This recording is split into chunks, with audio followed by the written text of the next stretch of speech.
Hello friends, my name is Masood. Today we shall discuss about topic Kanban. Friend, today's topic is very interesting, especially if you have interest in project management or you want to learn about it. So let's start. First of all, I request to please subscribe to my YouTube channel and click on the bell option as well so that my videos can reach to you, and also you can follow me on the Facebook page as well. Friend, Kanban is basically a method for optimizing the work processes, and this process of Kanban is originally developed by a manufacturing industry for car or automobiles, and basically this is a word called as a Japanese word which means a visual card or a signboard. Okay, and the primary goal of Kanban is to improve the efficiency, productivity, and workflow by visualizing the work, limiting work in progress, and continuously improving the process. Basically, friend, we use Kanban in project management, especially for software development. And in what we do actually, we divide the work with different status, like for example to do list, to do, in progress, done actually, for example. So in that way, everyone knows that for example in to do we have to do 50 tasks. Then when we take the work from to do list, it moved to the in progress. Then when the in progress task completed, it moved to the done actually. So in that way, it is basically a workflow in which a task enters from to do, then it will move to the in progress, and then it will move to the done actually. So this is basically a basically a workflow actually. Friend, Kanban is a very vast approach, and initially it was used in the manufacturing automobile industry, and nowadays it is widely used in software development and project management as well. So first thing is the visualization. Visualization means, friend, Kanban is heavily relying on the visualization of workflow. This means that we use like physical or any digital card for different status, like to do, in progress, done. So normally what we do, like we can use a software of Jira.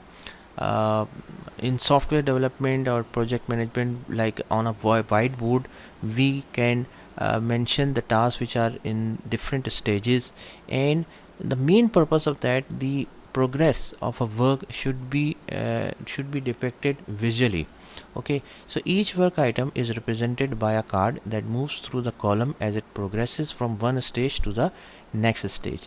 And you can use any software as well for that purpose. Nowadays we use different softwares, like Jira and any other software, basically which basically different, which depicts the exact status of the work actually.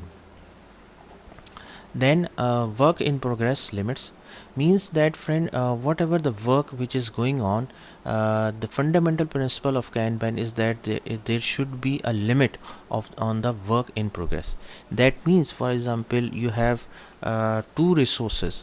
Okay, so you know that they can, if they can simultaneously work, so only 20 tasks can be in progress. So if any task came from to-do list to the work in progress, and there is no limit available, like already 20 tasks are in progress, so what we do, like we have to hold back and we have to wait actually.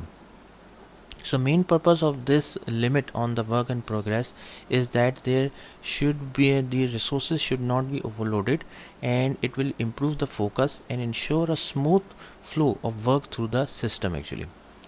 Then pull system.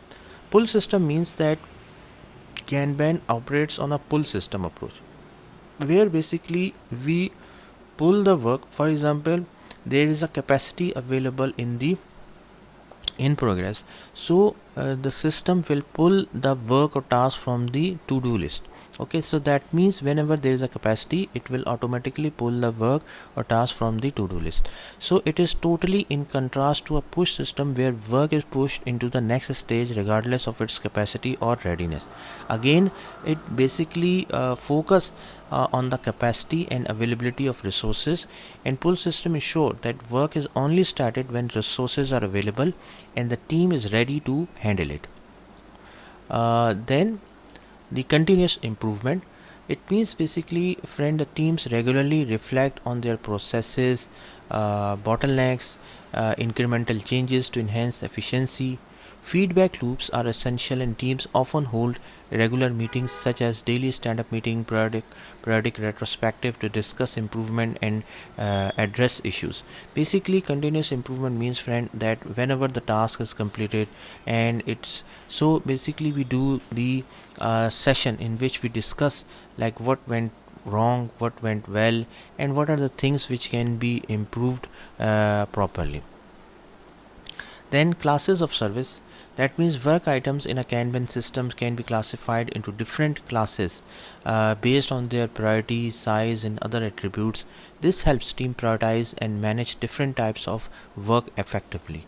Again, the main focus is on the visualization of work on the priority, size, and availability of resources. Then lead time and cycle time. Basically, friend, lead time is the total time for a work item to move from the request stage to the completion. That means when it enters for to-do list and when it completes. So total time it takes is called as the lead time. Cycle time is basically is the time it takes for a work item to move through the active stages of the process. Monitoring lead time and cycle times helps team identify areas of improvement and provide insight into the efficiency of the workflow. So that means if you have a clear understanding and a visibility about the lead time and cycle time, you can improve the process as well. Explicit policies means Kanban relies on explicit policies to guide the team's behavior and decision making. These policies are agreed upon by the team and are often documented and displayed on the Kanban board. Adaptability, Kanban is highly adaptable, and nowadays it is using not only in automobiles manufacturing, and nowadays it's very commonly used in software development as well. It doesn't prescribe specific rules, ceremonies, events, artifacts, but provides a framework that teams can tailor to their specific needs. So basically, based on your requirement, your organization, you can tailor the things and adopt the things as per the Kanban. So friend, Kanban is a flexible and evolutionary approach to managing work that emphasizes visualizing the workflow, limiting work in progress, and continuously improving the process. It is particularly effective in environments where work items are varied, unpredictable, and subject to frequent changes. So friend, thank you. Thanks a lot for watching the video. I hope you like this video. If you like it, please share it with friends and colleagues, and thanks a lot for watching.